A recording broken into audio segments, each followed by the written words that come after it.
I hold a PhD in psychology, and I currently have a private consulting practice. Sports psychology is a subgroup of the field of psychology that applies the theory, the principles, and the strategies used in clinical and counseling psychology to sports, to athletes and coaches. Unlike other fields of psychology, it actually originated in physical education, sports science, and kinesiology departments. So they weren't at all psychology related at all. They're more sport related. And most of the faculty positions in sports psychology are in these physical education, sports science departments. There's a cliche that people become psychologists to figure themselves out. And I had one of those experiences. I was a high-level ski racer in my younger years, and at the time I was quite good. I was about 40th in the nation in slalom, if you know anything about ski racing. But I was called a head case or a mind job. That is, my head got in the way of my ski racing. I got very nervous before races. I didn't have a lot of confidence in myself. And then one summer I took a course related to sports psychology at a local college. And it exposed me to a lot of the techniques that I now use with athletes with whom I work. And the following year, I had a career year. I jumped up to the top 20 in the nation. I competed internationally. I had a ton of great results. But even beyond the results, what was most compelling for me, and I think probably what caused me to develop such a great belief in the field, is that when I got in the starting gate before this experience, I had so little confidence that I basically assumed that I was going to fail. Whereas following this experience in being exposed to sports psychology, I got in the starting gate and I basically knew I was going to win. Now, that didn't guarantee I was going to win, but it gave me the real belief that I could be successful, and there's no doubt that it translated into real tangible results. I don't have an average day in that my practice has three main parts. If I'm not seeing clients on any given day, I'll be here in front of my computer writing. Again, I just finished a new parenting book. I've been asked to write 2 chapters for 2 sports psychology textbooks, and I blog usually once or twice a week for several sites. If I'm speaking, I'll usually travel somewhere and then spend time at a school or with an athletic program or a sports team and speak to different groups such as the athletes. I'll speak to the coaches as a group as well, and often to the parents of the athletes so parents can help their athletic kids achieve their goals and have great experiences. Finally, when I work one-on-one, again, I will often travel. I have clients all over the country. Well, I'll go and spend several days with them, both off in the sports setting where they're actually practicing and training, plus away from the sports setting where we sit down in an office or some such, and I work with them on a variety of psychological issues related to what's impacting them in their sport. A lot depends on what people are interested in.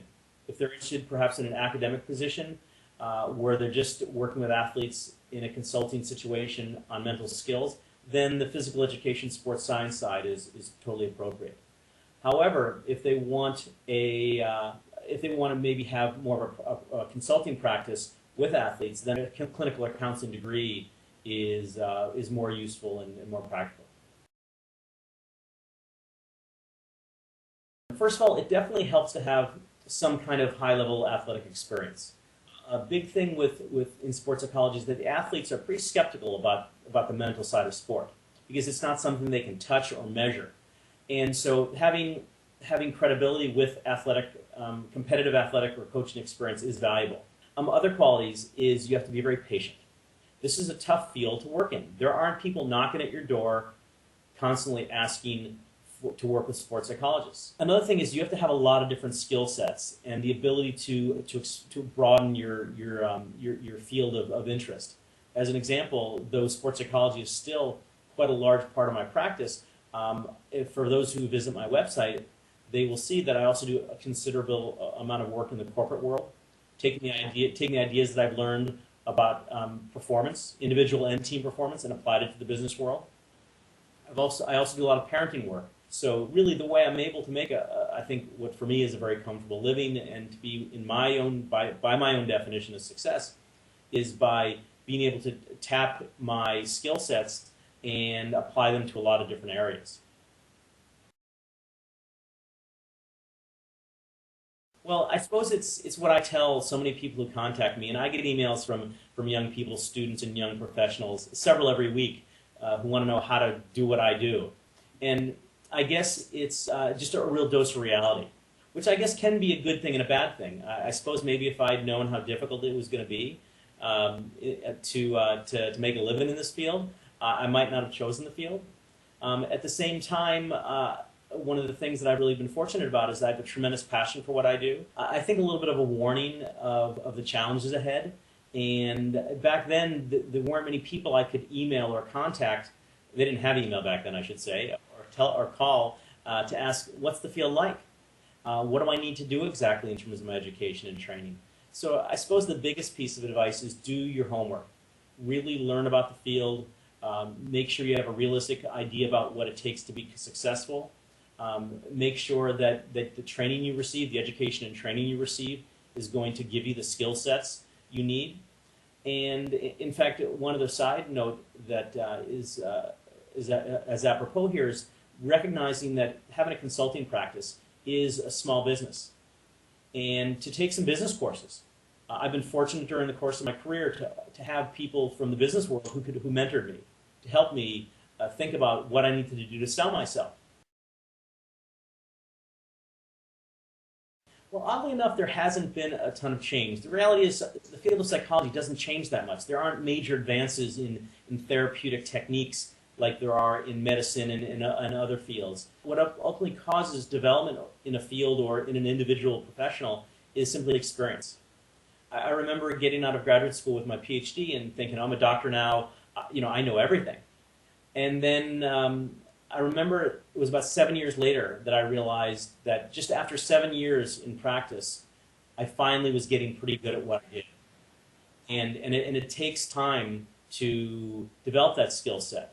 And over these 25 years that I've been practicing, what I found is that just through my interactions with clients, through my speaking, through my writing, I develop new ideas. It's a very creative, innovative process. So even though the field hasn't evolved dramatically, what I think has evolved dramatically is my own capabilities as a practitioner. Over the years, the field is becoming more accepted. The fact is now pretty much every Olympic team has a sports psychologist involved. On the pro tennis circuit, pro golf tour, there are many sports psychologists involved. As far as the big time professional sports leagues, NFL, NBA, Major League Baseball, pro hockey, there's certainly some involved, but still not quite there. I think more and more as the pressures become greater, as the level of performance gets higher and higher, there is going to be a need for competent sports psychologists, because what's become very clear now is that the level in any sport at the highest level, the level of performance is incredible. The athletes are so close in so many ways that ultimately what enables one athlete to succeed, to win on the day of their Olympic event or in the World Series, is not their physical capabilities, it's not their equipment, it's do they have the mental capabilities. So it is really the final piece of the puzzle. Despite the cautionary nature of some of my comments, I feel that I've had an incredible experience in my career. I don't have any real regrets in the course I've taken. And when I began, I didn't have a clear path of what I wanted to do. I knew I wanted to do sports psychology. I knew I wanted to work with high-level athletes. But I never knew that I would end up working in the business world or writing parenting books, or blogging for some big national sites. And so the main thing is got to start with the passion and the desire, because people who are interested in the field, who want to have a successful career, they're going to have to put in a lot of time, make a lot of sacrifices. But as is my point here, what an incredible opportunity I feel I've had to help people in the psychological profession, and also be able to meet some incredible people, very famous ones, Olympic gold medalists and star athletes, as well as some little kids who are just starting out, and to be able to travel the world and really create a life for myself that gives me both financial stability, but also a lot of freedom where I can spend time with my family and on other aspects of my life that are not work related.